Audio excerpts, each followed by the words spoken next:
So with the sexual offenses specifically, as I said, majority of the time we're just going to be looking at rape more so than anything else.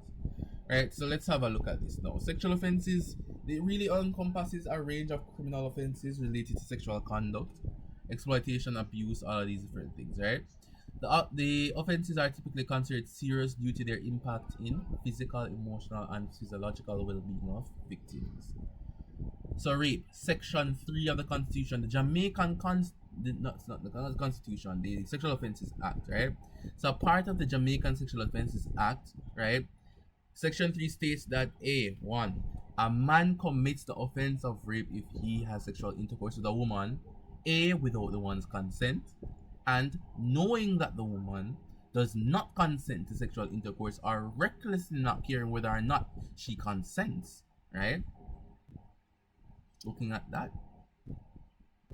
2. For the purposes of subsection 1, consent shall not be treated as existing where the apparent agreement to sexual intercourse is A.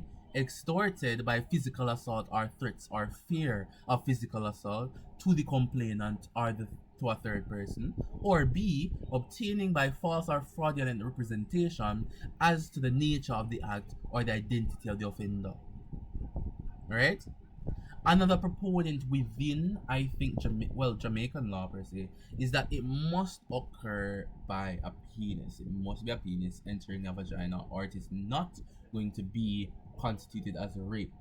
Any other thing, right, entering the vagina is going to be seen as sexual assault, grievous sexual assault, and not rape. If it enters any other hole or orifice on the body, it is not rape, but it's grievous sexual assault, right? And it has to be a man committing it towards a woman, or if it is not rape. So if it's a woman committing against a man, it is not rape, it is grievous sexual assault. If it is a woman and a woman or a man and a man, it is not rape, it is grievous sexual assault. And it's important that I do that, right? I guess that, but so you could find that. So it's not rape. So it's gonna be grievous sexual assault, I guess, or buggery, I guess. That law still exists in Jamaica. It probably still exists within Jamaica, whatever it may be. Right? I have views. Okay.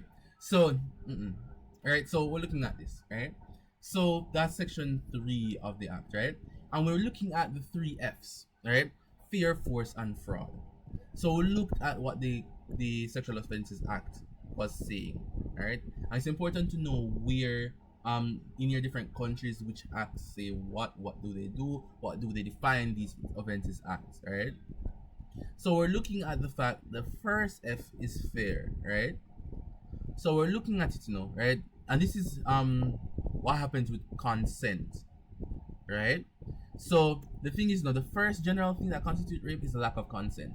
But where consent is given and then there is fear of harm, let's say that the person fears, right, harm, so they consented, right, that is going to still be rape. Let's say this person is forced to give consent, then that is still rape. And let's say that the person is going to accept give consent thinking that everything is fine, right? But you did not tell her that you have a disease or anything that can harm her. That is fraud as well. So it is still rape. So we have those type of things, right? Or if you conceal their identity as well, that would constitute fraud as well. So those are the 3 F's. We have the lack of consent, TPP v Morgan 1975, State v Prasad 1975, and the Santam, RV Santam and RV QL 1983. Right? These are the cases that we will see for the lack of consent. Generally, right? So we know DPP v Morgan, right? So looking at Morgan, right, who was a Royal Air Force. He was a member of the Royal Air Force, right? And he invited some of his men of junior ranks to come over. Now people who are lower than his rank, right? And they did an entire bet and everything, right? and he allowed them, or he agreed with them, right? That he agreed or told them that his wife agreed to have sexual intercourse with them, right? At first, the young men were completely reluctant, but Morgan persuaded them, telling them that his wife's sexual aberrations included that will be telling them his wife's sexual aberrations, including that if she resisted, it was merely a pretense, as it meant that she was really excited, right? So his husband, not his husband, his wife, right, would have been generally just at home asleep in a room, right?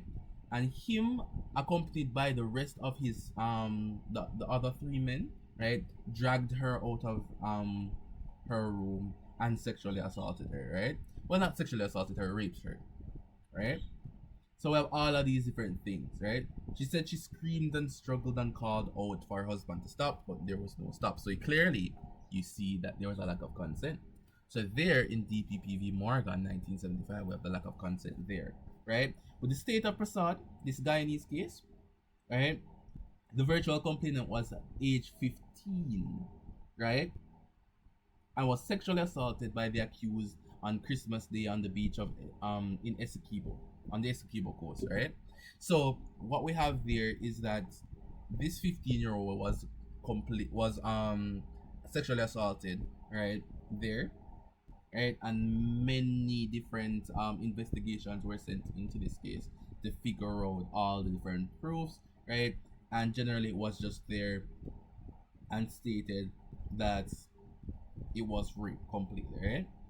So men would have heard all of the different types of signs of struggle and screaming and everything and went to assist her, right?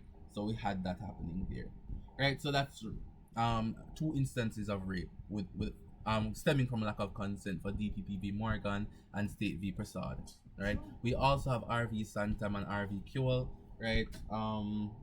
We have that case there, and that's a case with a 13-year-old girl in which you had two persons, right? Two persons. Okay, so we have that there, two assailants in that case. So we have three different cases there that speak about lack of consent. And the lack of consent and continued penetration, we have Kaitamaki v. the Queen, 1958. What happened in the Kaitamaki case? Anyone?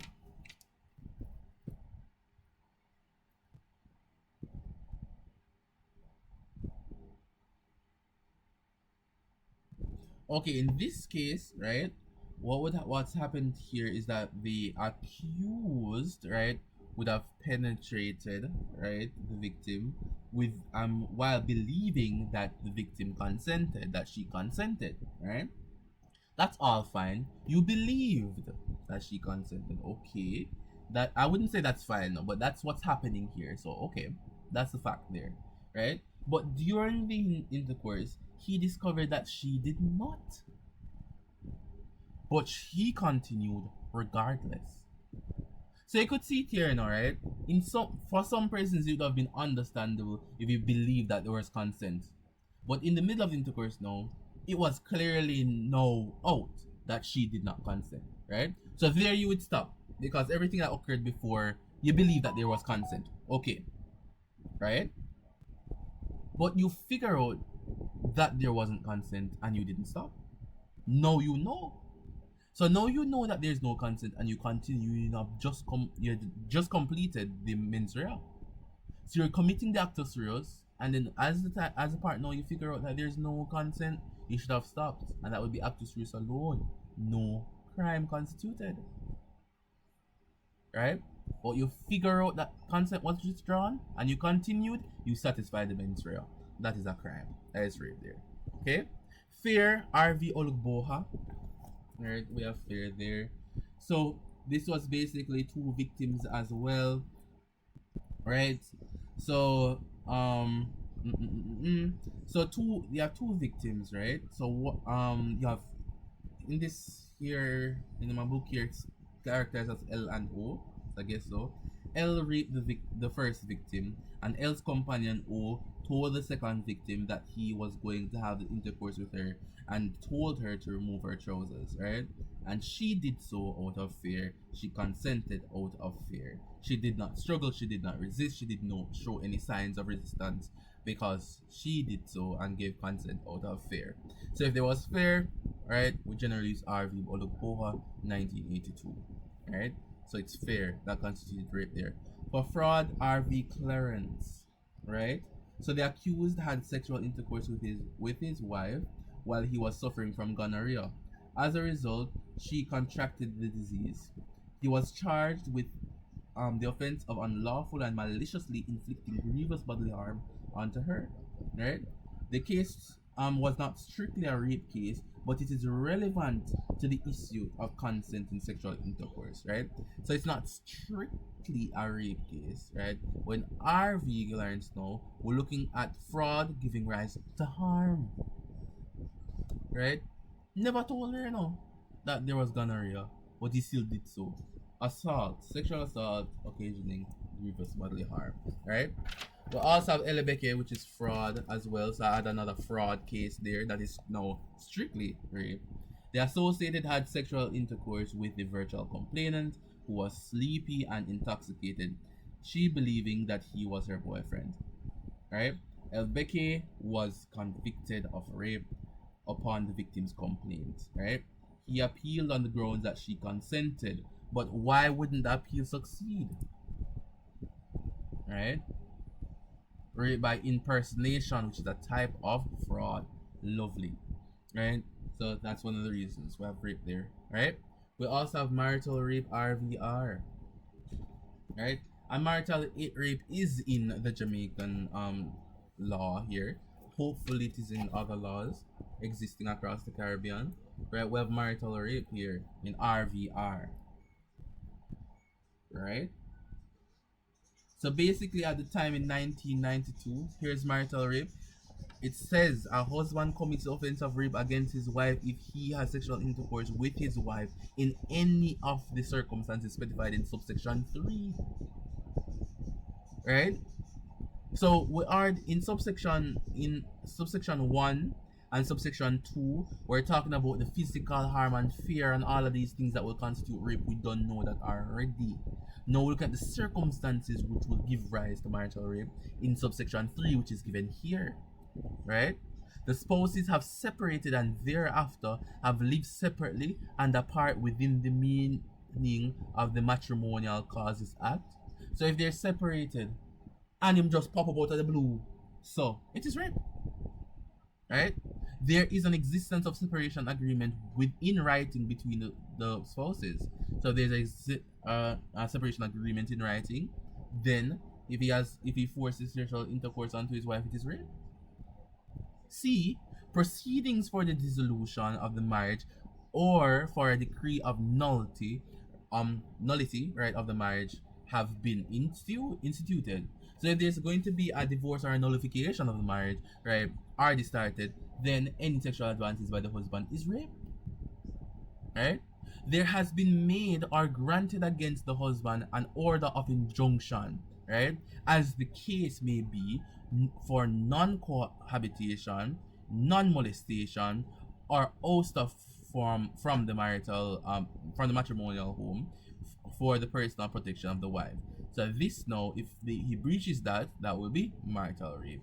The husband knows himself to be suffering from a sexual transmitted infection, that is marital rape as well. So the case of Clarence will become rape in Jamaican law, right, if the husband knows that he has a disease and he allows his wife to contract it without her knowledge, right? That is rape, right? So we have all of these issues under marital rape. Okay, and we're generally talking about the general things now. If there's a lack of consent and those type of things, those things will also constitute rape under marital rape. Alright? So marital rape cases RVR, right, in 1992 here, right? Where this what we're looking at is that the parties were married and then they separated for a short time, later resumed cohabitation. They separated again when the wife left the matrimonial home to live with her parents. They were contemplating divorce. Notice that these things were occurring. They contemplated divorce, right? And each made this position known to the other. So both agreed. Both the wife and the husband stated that they were looking for a divorce, but they had not yet initiated the proceedings, though. Interesting. Less than 2 months after the wife had removed to her parents' home, the husband forced his way into her place of abode and attempted to have sexual intercourse with her, squeezing her neck and both of her hands in the process. The husband admitted his actions to the police, and the husband and the wife later divorced. At the husband's trial for rape, the trial judge ruled that whatever implicit general consent, right, for sexual intercourse existed during the marriage was extinguished when the wife removed herself from the matrimonial home. So these different things are important. So looking at whether or not a husband is criminally liable for raping his wife. And it was stated by Lord Keith, right? So this Keith RVR is very important. So Lord Keith indicated that the status of the woman had changed. Marriage in these times being regarded as a partnership of equals and no longer one in which the wife must be subservient chattel to her husband. So it's no longer the archaic common law, right, that existed before. That whatever the wife, when a husband has a wife, the husband can do whatever he wants to his wife because his wife is his property. Those laws no longer constitute here. So whatever the husband may do that will constitute any type of harm sexually, it could be considered a rape. Alright? So we have that there. Incest now. We're just called to look at incest a little bit. Incest is Section 7 of the Sexual Offences Act for Jamaica, right? And we're looking at the offense of incest is committed when a male person. That's crazy. Oh well. Let me see if there's a female person. Are you telling me that a female cannot commit incest? Oh my. The Jamaican law says that a female can. Is it that? Well, Section 7 says that it committed by a male person who willingly has sexual intercourse with another person, knowing that the other person is his grandmother, mother, sister, daughter, aunt, niece, or granddaughter. Females are actually supposed to be falling under this. I think females are Section 8, I think, right? And it will apply to the females in which, right? It can be a man, right? So we have that there, right? So we have incest can occur, right, when a man has sex with his grandmother, mother, sister, daughter, aunt, niece, or granddaughter, and a woman can commit incest when she has sex with her grandfather, father, brother, son, uncle, or nephew or grandson, right? So it's a part of the law as well, but I didn't get that piece here. But we're generally looking at those instances. So look at those issues as well. The offense of incest is committed by a female person who is willing to have sexual intercourse with another. So it's stated there in subsection 2. Go ahead. So I was going to say it's in subsection 2. Okay. Alright, because I remember it being two distinct things. It's probably from my notes in my book. Because I do remember my notes. Right, so it's there in subsection 2. Oh, there it is. Right. Maybe I just can't read. That is probably the issue. I just can't read. Alright, so we have these issues here, right? That's would be incest.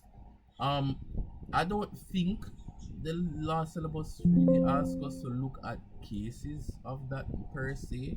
We're just drawn to look at these sexual offenses. Alright?